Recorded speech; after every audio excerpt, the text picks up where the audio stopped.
하나님의 크신 은혜와 평강이 이 시간 함께 예배하는 우리 모든 성도님들의 삶 속에 충만하시기를 축복합니다. 이 시간 우리 한번 앞뒤 좌우로 우리 한번 인사하겠습니다. 우리 사랑하며 축복합니다, 여러분. 네, 오늘 이 예배 오신 모든 성도님들을 진심으로 사랑하며 축복합니다. 사랑하는 여러분, 여러분들은 건강에 관심을 많이 갖고 계십니까? 그렇죠. 건강에 관심이 많겠죠. 아마도 대부분의 사람들은 이 건강에 관심을 많이 갖고 있습니다. 왜냐하면 그래야지 또 오래 살 수 있다 여기기 때문이죠. 그래서 우리 한일교회도 성도님들 사이에 이 건강에 관련된 정보가 많이들 공유됩니다. 그래서 그것을 기초로 해서 이렇게 교회 내에 유행이 일어납니다. 다들 아시죠? 웃는 분들은 충분히 공감하고 있는 거죠. 어느 날에는 현미쌀이 좋다 이러면은 다 현미쌀 드시고 계시고, 어느 날은 개똥쑥이 좋다 그러면은 개똥쑥 찾아서 이산저산 다 찾아다니시고, 어떤 날에는 요즘에는 뭐 팔체질이 좋다 이러니까 또 뭐 팔체질 하는 한의원은 다 찾아다니시고, 또 뭐가 있습니까? 요즘에는 뭐 없습니까? 네? 쌀룬. 요즘 또 쌀눈이 좋답니다. 그러니까 이런 몸에 좋다, 뭐가 괜찮더라라고 하면은 우리는 그것을 유행 삼아서 다 따라합니다. 그만큼 그만큼 누구나 자신의 건강을 챙긴다라는 거죠. 왜냐하면은 건강해야지 또 오래 살 수 있다 생각하기 때문입니다. 그런데 우리가 육신의 건강을 살피는 것 같이 혹 교회의 건강에 대해서는 여러분 관심을 가져보신 적 있으십니까? 그런 관심이 있었다면 여러분이 생각하는 건강한 교회란 무엇입니까? 분명 각자가 생각하는 건강한 교회에 대한 의견들이 있을 것입니다. 하지만 오늘 우리는 이 본문에 나타나는 안디옥 교회의 모습을 통해 이 건강한 교회의 몇 가지의 모습들을 함께 살펴보고자 합니다. 원래는 주보에 당신도 선교사입니다 라는 제목으로 말씀을 전하려고 준비를 하다가 제목도 바뀌고 내용도 조금 바뀌게 되었습니다. 먼저 우리가 첫 번째로 살펴볼 것은 너무나 당연한 거지만 건강한 성도가 있는 교회가 건강한 교회입니다. 우리가 잘 아는 말 중에 콩 심은 데 콩나고 팥 심은 데 팥난다 하는 말이 있습니다. 그런데 성경에도 이런 자연적인 원리에 대해서 얘기합니다. 마태복음 7장 16절에서 19절 말씀 보면 이렇게 말씀합니다. 그들의 열매로 그들을 알지니 가시나무에서 포도를 또는 엉겅퀴에서 무화과를 따겠느냐. 이와 같이 좋은 나무마다 아름다운 열매를 맺고 못된 나무가 나쁜 열매를 맺나니 좋은 나무가 나쁜 열매를 맺을 수 없고 못된 나무가 아름다운 열매를 맺을 수 없느니라 라고 성경은 말씀합니다. 성경에서 말씀하는 것 같이 좋은 나무가 아름다운 열매, 좋은 열매를 맺게 되는 것입니다. 즉 건강한 성도가 있다는 것은 그 교회가 분명 건강한 교회라는 것을 의미하는 것입니다. 이런 면에서 안디옥 교회에 나타나는 우리 성도들의 모습을 볼 때 안디옥 교회는 건강한 교회의 모습을 보여주고 있습니다. 우리 1절 말씀을 같이 한번 읽어보겠습니다. 1절입니다. 안디옥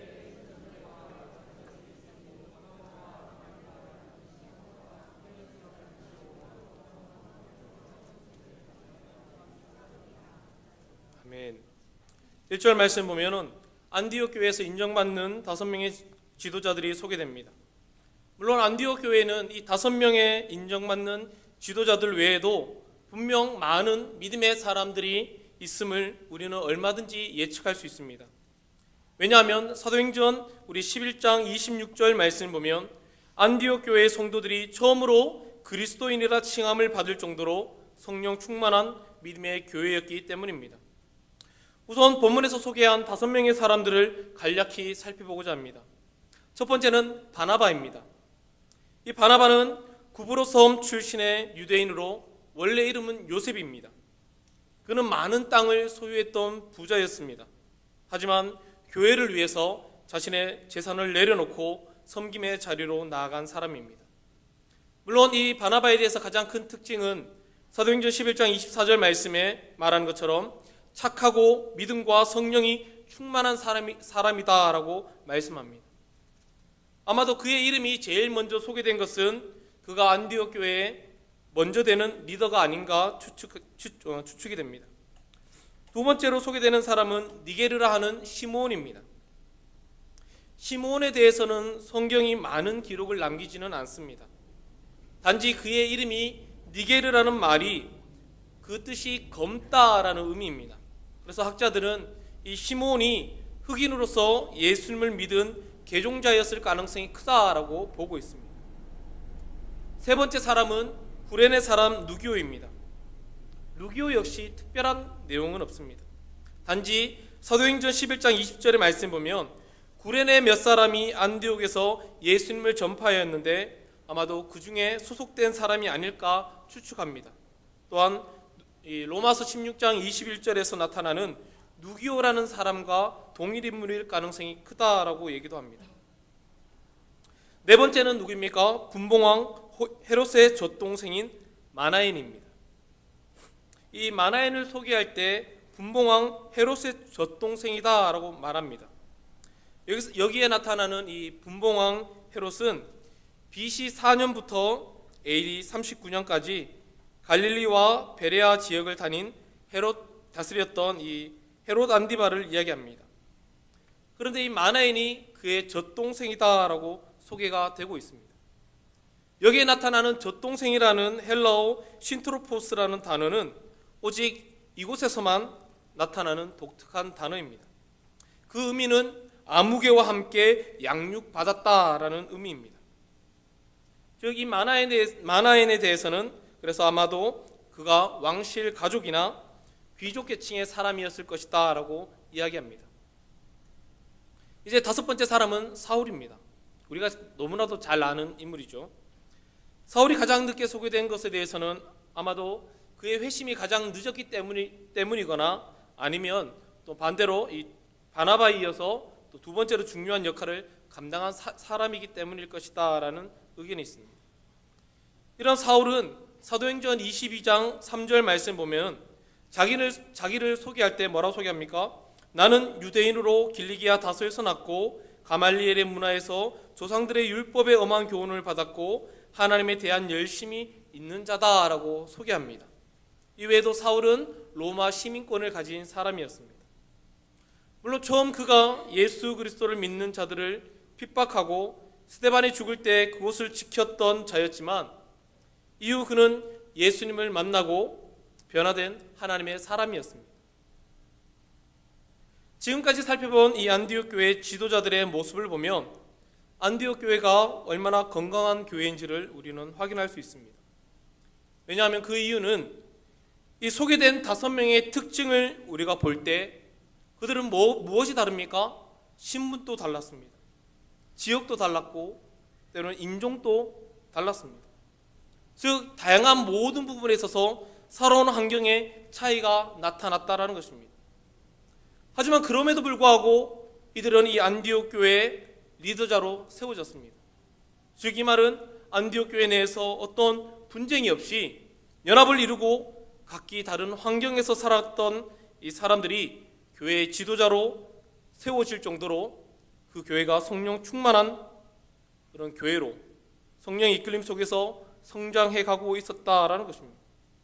마치 고린도전서 1장 10절에서 형제들아 내가 우리 주 예수 그리스도의 이름으로 너희를 권하노니 모두가 같은 말을 하고 너희 가운데 분쟁이 없이 같은 마음과 같은 뜻으로 온전히 합하라라는 이 말씀을 잘 지켜내고 있는 교회였습니다. 즉 교회의 모든 성도들이 건강한 정신, 건강한 마음, 건강한 신앙을 소유하고 있었다는 말입니다. 그렇기 때문에 건강한 성도가 있는 이 교회가 어찌 건강하지 않을 수 있겠습니까? 사랑하는 성도 여러분, 우리들 역시 신분, 지역, 인종, 물질 등 다양한 환경에 영향받지 않고 오직 예수 그리스도 한 분만을 바라보며 그분으로 만족해함으로 교회의 연합을 이끌어가는 건강한 마음과 건강한 생각, 건강한 신앙을 소유하는 귀한 믿음의 삶을 살아가시기를 주님의 이름으로 축복합니다. 두 번째로 믿음의 인재를 양육하는 교회가 건강한 교회입니다. 앞서 우리는 안디옥 교회를 대표하는 믿음의 사람 5명을 보았습니다. 이들 외에도 안디옥 교회에는 많은 믿음의 인재들이 양육되며 성장하고 있었음을 확신합니다. 그만큼 교회가 나아가야 하는 그 방향을 잘 알고 있었던 것입니다. 믿음의 인재를 양육하는 교회였기 때문에 안디옥 교회에서는 성령님으로부터 바나바와 사울을 따로 세우라는 명령이 주어졌을 때 비록 아쉬움이 컸지만 주의 말씀에 순종하며 나갈 수 있었던 것입니다. 만일 교회 내에서 이 지도자로서 바나바와 사울 단 2사람만이 유일한 그 교회의 지도자였다면 이 2사람을 따로 세우라는 말씀을 들었을 때 어찌 보면 안디옥 교회 내에서도 근심이 생기고 그로 인해 교회 내 당파 간의 싸움이 일어날 수도 있었을 것입니다. 하지만 안디옥 교회는 믿음의 사람들을 잘 양육하며 다음 세대를 세우는 교회였던 것입니다. 주 안에 사랑하는 성도 여러분, 교회가 믿음의 다음 세대를 준비하지 않는다면 결코 건강한 교회라 말할 수 없습니다. 오히려 그런 교회는 얼마 지나지 않아 땅을 치며 후회하게 될 것입니다. 왜냐하면 다음 세대의 믿음의 인재들이 없기 때문에 그 말은 교회가 문을 닫을 수 있는 상황이 발생할 수 있다는 것입니다. 분명 우리 한일교회도 이 다음 세대를 위해 열심히 준비하고 있지만 사실 더욱 분발해야 됩니다. 요즘은 젊은 세대를 향한 신앙교육을 만들어가는 것이 여러분 쉽지 않습니다. 저는 이 한일교회에서 고등부도 해봤고 2청년도 해봤고 지금 1청년을 맡고 있지만 그 모든 부서마다 독특한 특징들이 있습니다. 아마도 중고등부 학생들은 주일이 되면 아침에 깨우는 게 일일 것이고 학원 가는 아이들을 교회로 돌리기 위한 노력이 일일 것입니다. 2청년 아이들은 어떻습니까? 대학 등록금 번다고 아르바이트 가는 아이들을 교회로 어떻게 하면 나올 수 있을까 고민하고 염려하고 붙들어 매고 있을 것입니다. 1청년은 어떨 것 같습니까? 주일만 되면 직장 출근하는 사람이 그렇게 많습니다.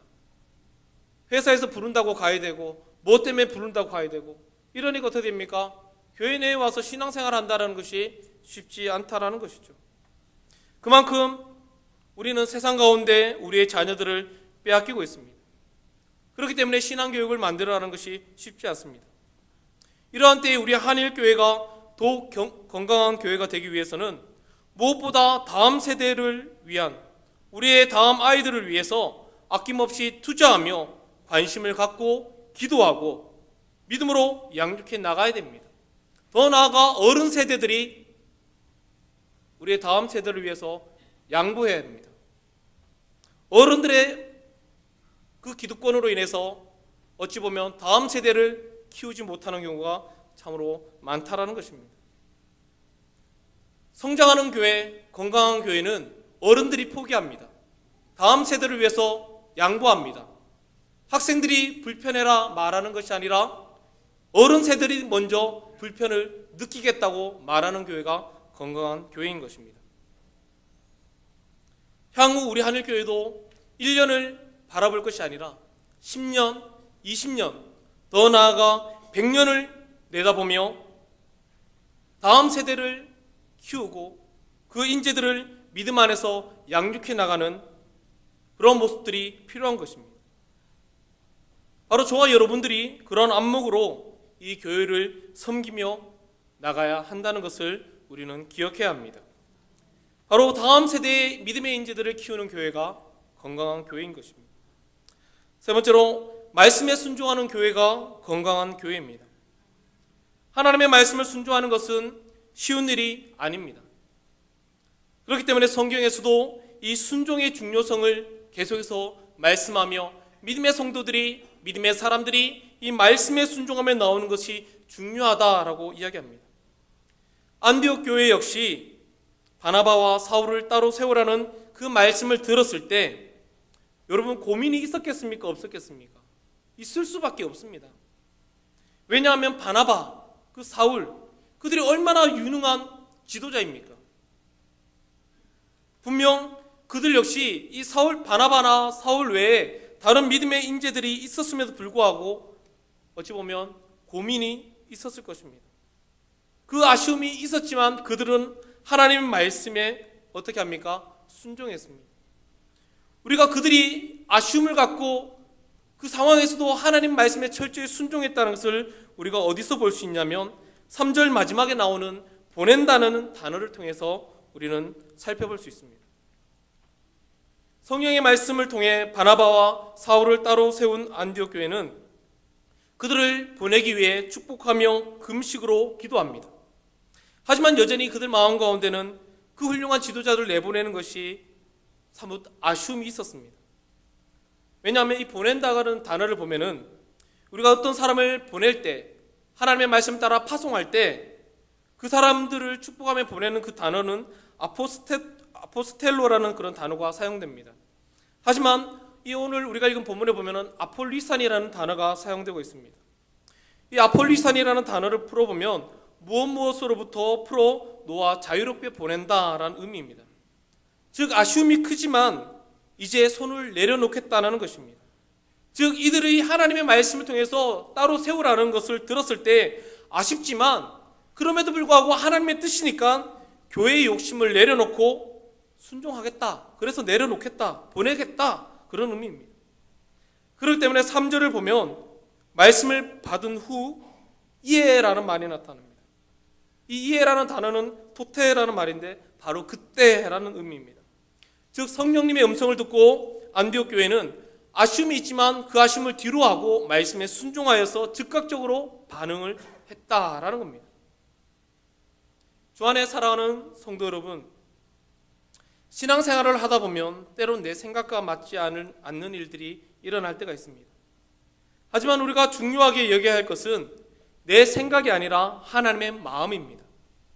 그리고 그 말씀에 즉각적인 순종의 삶을 살아가는 것이 우리에겐 필요한 것입니다. 사랑하는 성도 여러분, 내 생각보다는 하나님 말씀에 귀를 기울이시기 바랍니다. 그리고 그 말씀에 귀를 기울였다면 그 말씀의 순종으로 나아가시기를 바랍니다. 하나님은 하나님 말씀에 순종하는 교회를 기뻐하시고 하나님 말씀에 순종하는 성도들을 기뻐하신다는 것을 우리는 기억해야 됩니다. 바로 건강한 교회는 이와 같이 하나님의 말씀을 온전히 순종하며 나가는 교회가 되는 것입니다. 우리 하늘교회가 이런 교회가 되어야 될 것입니다. 항상 하나님의 마음을 살피고 그 말씀에 순종하며 나가는 하나님의 뜻에 맞는 교회의 삶이 되어야 될 것입니다. 그러기 위해서는 저와 여러분들이 더욱더 그 하나님 말씀에 집중하고 살아가야 되는 줄 믿습니다. 네 번째로 예배 생활을 잘하는 교회가 건강한 교회입니다. 본문 2절 말씀 보면은 주를 섬겨 금식했다라고 말합니다. 여기서 섬겨라는 말은 예배 드림을 의미합니다. 즉 세상의 것을 끊고 하나님 앞에 온전함으로 온전히 예배 생활하며 나가는 교회였음을 알게 됩니다. 어떤 특별한 일이 생겼을 때 금식하고 이런 게 아니라 늘 하나님 앞에 이와 같은 모습으로 예배 생활 철저히 했다는 것이죠.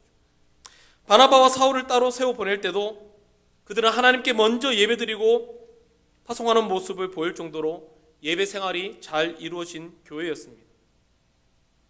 예배 생활이 무너진 성도 그리고 교회는 결코 건강한 성도, 건강한 교회라 할 수 없습니다. 사랑하는 성도 여러분, 우리는 이 예배에 목숨을 걸어야 합니다. 하나님을 예배하는 자리를 결코 소홀히 여겨서는 안 되는 것입니다. 그런 면에서 어찌 보면 이 시간, 이 오후 찬양 예배에 참석하신 우리 성도님들은 건강한 신앙을 가진 성도라 할 수 있을 것입니다. 사랑하는 성도 여러분, 건강한 교회는 예배가 살아있는 교회입니다.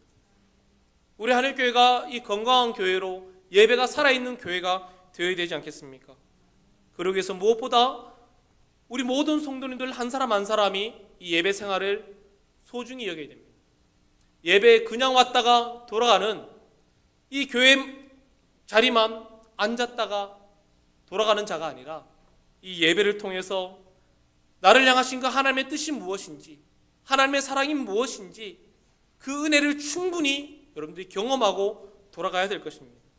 그런 삶을 살아가는 성도, 그런 교회가 건강한 성도와 교회인 것입니다.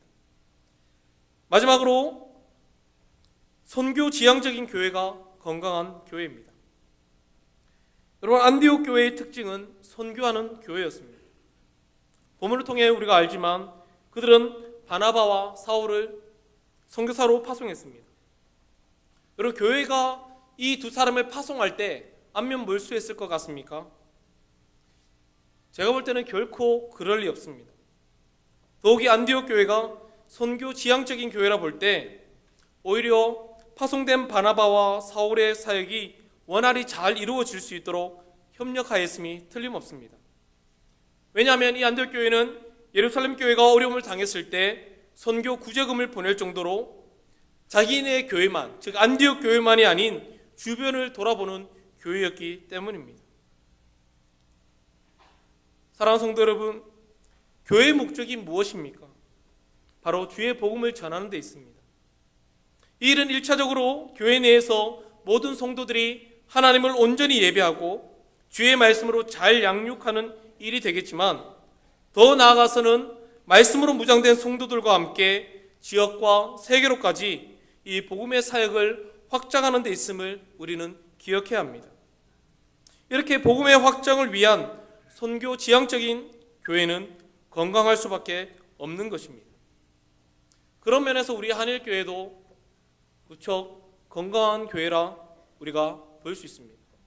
왜냐하면 제가 알기로는 우리 한일교회가 지금도 많은 곳에 선교하고 있고 우리가 협력하는 그런 곳이 있습니다. 그런데 대부분의 교회들이 예전에 1998년도 IMF가 왔을 때 이 선교지에 이렇게 후원을 하다가 교회의 위기가, 그러니까 사회적인 위기가 찾아오니까 교회도 어려움을 당하지 않겠습니까? 그러다 보니까 후원하는 모든 선교지나 아니면 지방 교회에 대해서 이 선교의 후원을 끊었습니다. 그런데도 불구하고 우리 한일교회는 오히려 그 상황에서도 계속해서 뭐합니까? 그 관계를 맺고 후원을 하고 오히려 더 늘려가는 모습을 보였던 것으로 제가 알고 있습니다. 즉, 목사님께서도 이 선교적인 마인드를 갖고 계셨기 때문에 이 교회를 그와 같은 모습으로 끌어왔던 것입니다. 그래서 지금은 사실은 해외에 우리가 4개의 교회를 지금 건축하지 않았습니까? 오늘도 이제 예배 후에 우리가 캄보디아로 가서 내일 헌당식을 하게 되는데 교회가 너무나도 이렇게 아름답게 잘 지어져 있습니다. 아마 다음 주에 와서 보고를 드릴 건데 보시면 깜짝 놀랄 겁니다. 너무너무 이렇게 예쁘더라고요. 저 필리핀 갔을 때도 교회가 너무 잘 지어졌다 생각했는데 거기랑 비교했을 때 훨씬 잘 지어진 교회로 보여지더라고요. 그래서 우리 한일교회가 이런 사역들을 감당하는 거 볼 때 분명 우리 한일교회는 하나님이 기뻐하는 건강한 교회로 자리를 매김하고 있는 것이라 볼 수 있습니다. 물론 우리 한일교회 성도들 역시 그 사역에 협력하고 동참하는 모습을 볼 때 분명 성도들이 건강한 성도의 삶을 살아가는 것으로 보여집니다. 또한 지난번에 우리가 네팔 후원할 때도 제가 보니까 좀 감동받았던 것은 이번에 총 272만 원이 모금이 되었는데 지난번 모금할 때보다도 제가 볼 때 한 7, 8배 정도 이렇게 더 모금이 됐더라고요. 그만큼 우리 성도님들이 생각이 바뀌고 또 신앙생활이 더 좋아진 것이 아닌가 이렇게 보여집니다. 이제 말씀 정리하겠습니다. 오늘 우리는 본문에 소개되는 안디옥 교회를 통해 건강한 교회의 몇 가지 모습을 살펴보았습니다. 물론 우리가 살펴본 것 외에도 더 많은 내용들로 우리가 건강한 교회를 이야기할 수 있습니다. 그러나 오늘 본문을 우리가 생각할 때 다시 한번 정리하면 첫째는 건강한 교회는 건강한 성도가 있어야 합니다. 둘째는 건강한 교회는 다음 세대의 믿음의 인재를 배출하는 교회입니다. 셋째로 건강한 교회는 말씀에 순종하는 교회입니다. 넷째로 건강한 교회는 바른 예배 생활이 일어나는 교회입니다.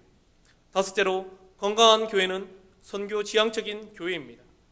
사랑하는 성도 여러분, 우리 모두가 건강한 성도가 되어 우리 한일교회를 더욱 건강한 교회로 만들어 나가기를 원합니다. 우리 한일교회가 더욱 주님이 기뻐하는 교회로, 건강한 교회로 성장하도록 저와 여러분 모두가 더욱 힘을 다하여서 하나님의 말씀에 순종하고 다음 세대를 바라볼 수 있고 온전한 예배 생활로 또 선교 지향적인 마인드로 모두가 합력해서 선을 이루어 나가는, 그로 인해서 우리 하나님께로 더욱더 아름답게 만들어 나가는 귀한 믿음의 삶을 살아가시기를 주님의 이름으로 축복합니다. 함께 기도하겠습니다. 거룩하신 아버지 하나님 감사합니다. 사랑하는 우리 모든 성도들 오직 주님을 의지하며 나가게 하시고 건강한 성도가 되어서 우리 하나님께로 더욱더 건강한 교회로 만들어갈 수 있도록 인도하여 주시옵소서. 우리 모두가 나만 생각하는 것이 아니라 다음 세대를 늘 잊지 않고